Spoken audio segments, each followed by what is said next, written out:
નમસ્કાર દોસ્તો, આજ હું તમને થોડુંક મહેશ બાબુની મૂવી વિશે હું આજ કહી તમને. તો મિત્રો, તમે બધા જાણવા માગો છો આ મૂવી તમને હિન્દીમાં કંઈ જોવા મળશે, તો વિડીયોને પૂરો જોજો. તો મિત્રો, આપણે આ મૂવીની રિલીઝ ડેટની વાત કરીએ તો તમને 2027માં આ મૂવી તમને દોસ્તો જોવા મળી જશે.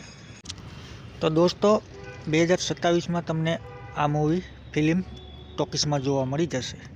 વાત કરીએ આપણે લેંગ્વેજમાં તો હિન્દી અને ઘણી બધી ભાષામાં જોવા મળશે, પણ ગુજરાતીમાં નહીં આવે દોસ્તો હો. અને હા મિત્રો, આ મૂવીને ઇન્ટરનેશનલમાં બી રિલીઝ કરશે જોજો. અને હા દોસ્તો, તમે આ મૂવી જોવા માટે કેટલો વેટ કરો છો અને કેટલા તમે આતુર છો તો એ મને કમેન્ટમાં જણાવજો. તો બસ આજ માટે આટલું જ. હવે મળીએ આપણે કઈ બીજા વિડીયોમાં. Okay, by.